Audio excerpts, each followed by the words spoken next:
Bonjour à tous, salam alaikum wa rahmatullah. Je viens de faire une vidéo pour mes élèves de terminale sur le scandale Pegasus.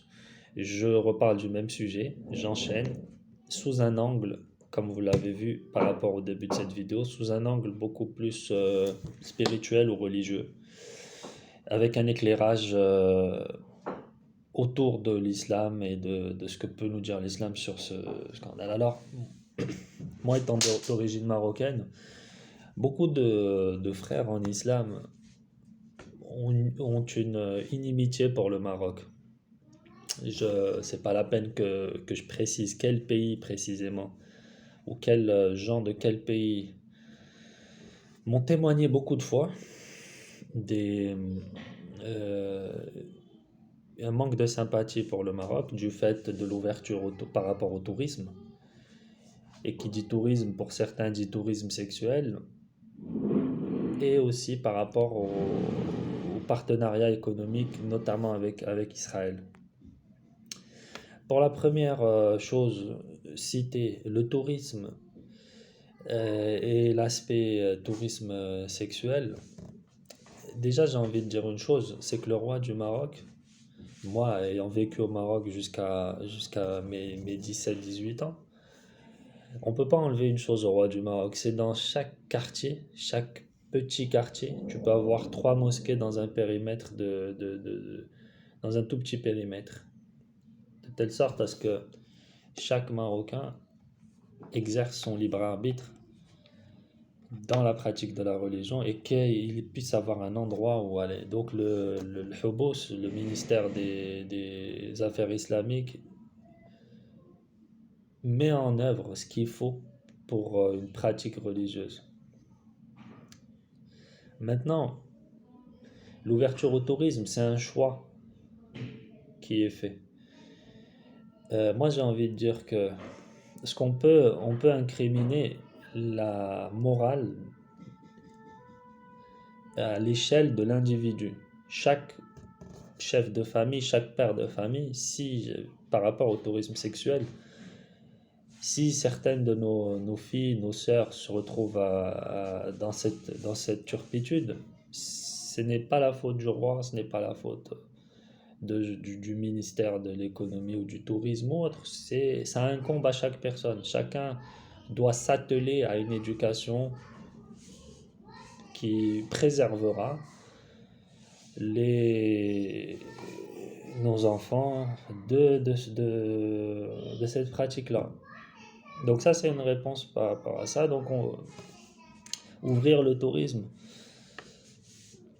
tu peux ouvrir le tourisme et puis pas laisser les touristes profiter comme bon leur semble en maintenant une distance, en leur proposant les services qu'ils souhaitent, tout en gardant notre souveraineté et un espèce de recul par rapport à tout ça. Ça, c'est une première chose. Deuxièmement, les relations avec Israël. Je vais essayer de citer, alors j'ai pas forcément les noms, une anecdote.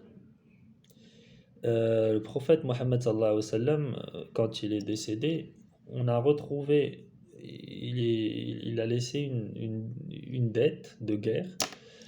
Et il paraît que son bouclier, le bouclier qu'il utilisait, bah, il l'avait acheté chez un juif et que bah, il avait une dette, comme on peut en avoir tous, qu'il n'avait pas payé complètement ce bouclier auprès d'un juif. Qu'est-ce que ça veut dire? Que les relations commerciales n'étaient pas prohibées à cette époque-là avec les juifs. Alors on me dira, peut-être, les juifs n'avaient pas colonisé certaines parties de la Palestine, ou les sionistes n'avaient pas euh, exprimer au grand jour leur volonté d'étalement territorial. On peut me dire ça, très bien. Néanmoins, il existait déjà des trahisons à cette époque. Alors, si je me souviens bien, ibn Saloul, Abdullah ibn Saloul, ibn Ubay ibn Saloul, من رأس من رؤوس النفاق, c'est-à-dire la tête pensante des munafiqoun, des munafiqin, comment on peut dire ça en français? Voilà, ceux qui prétendaient être musulmans mais qui en vrai ne l'étaient pas, les hypocrites. Voilà. Abdullah ibn Ubay ibn Salul qui était juif, qui s'est converti, mais bon, comme on l'a dit, était hypocrite. Au moment de sa mort, le prophète sallallahu alayhi wa sallam a voulu faire la prière quand même pour lui, la prière mortuaire, la prière du janaza, il a voulu faire pour lui. Et de mémoire, j'espère que je raconte pas de bêtises, on compte sur la fraîcheur du matin, la fraîcheur cérébrale du matin pour être sûr que ce que je dis est plutôt vrai. Il me semble que Allah, le Dieu, lui a interdit de faire la prière sur Abdullah ibn Ubay ibn Salul. Mais il n'y avait pas d'animosité ou de ressentiment de la part du prophète sallallahu alayhi wa sallam, sans parler de beaucoup de juifs qui ont combattu aux côtés du prophète pendant les guerres, pendant Badr, pendant euh, Hunayn, pendant toutes se replonger dans l'histoire de la biographie du prophète sallallahu alayhi wa sallam, c'est très passionnant. Donc, je dirais déjà là quelques racines, si on peut dire quelques racines, dans ce qu'on a de plus sûr, c'est-à-dire l'héritage historique de l'islam. Euh, Sans parler de jizya, ou le fait que toutes les religions pouvaient vivre dans un territoire musulman sous condition de verser une prime, une amende, ou comment on peut dire ça, ou un impôt pour la protection de ces, de ces populations, de ces non-musulmans. Donc, encore une fois, preuve que ces relations ne sont pas si prohibées que ça. Maintenant, aujourd'hui, ce qui se passe, c'est que concernant le Maroc, effectivement, il y a des relations commerciales. Le Maroc n'est pas le seul. Les accords qui ont été signés, là on est en juillet 2021. Les accords qui ont été signés de mémoire en mars, je pense, février, mars. Il n'y a pas que le Maroc, il y a les Émirats, il y a des pays, deux ou trois pays du Moyen-Orient, du Proche-Orient, qui ont signé ces accords-là. C'est tout simplement une logique économique. Alors, certains vont dire non, on signe on signe des accords commerciaux on signe des accords commerciaux pour libérer la Palestine en contrepartie. J'ai entendu dire non, mais il faut d'abord libérer la Palestine pour signer des accords commerciaux. Moi, je ne pense pas que ça vienne de là, véritablement. Il n'y a pas de négociation ou d'une espèce de processus, d'étape, ça avant ça ou ça contre ça. Je pense pas que je pense pas que ça soit ça, mais c'est plus une question des règles. Il existe des règles économiques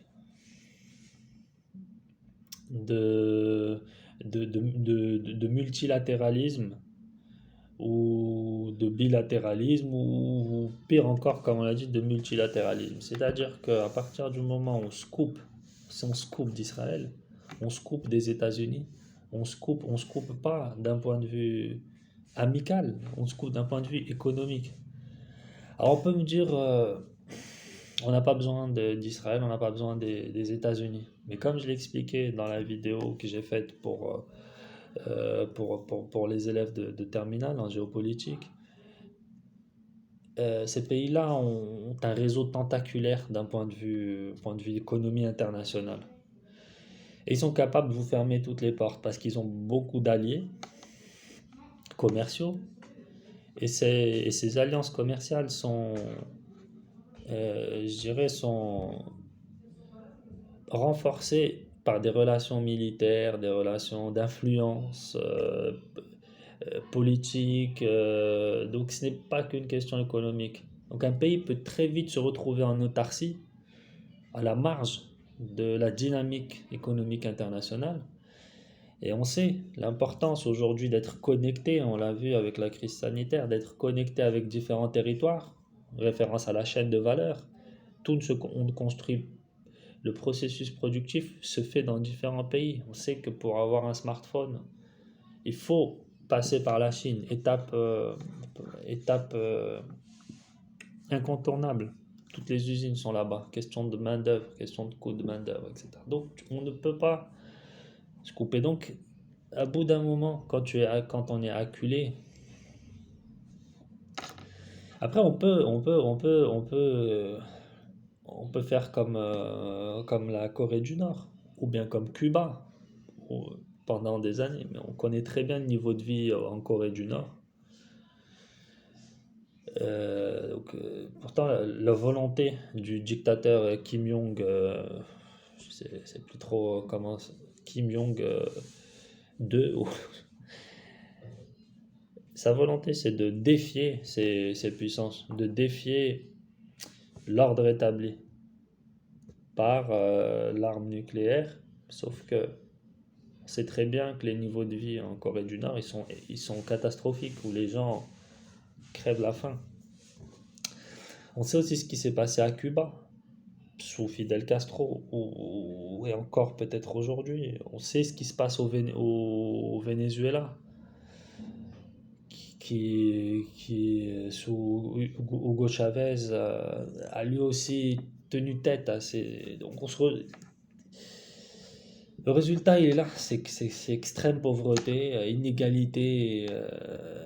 On ne peut pas faire cavalier seul dans le cadre du commerce, de l'économie internationale. C'est pas possible. L'ordre, il est comme ça.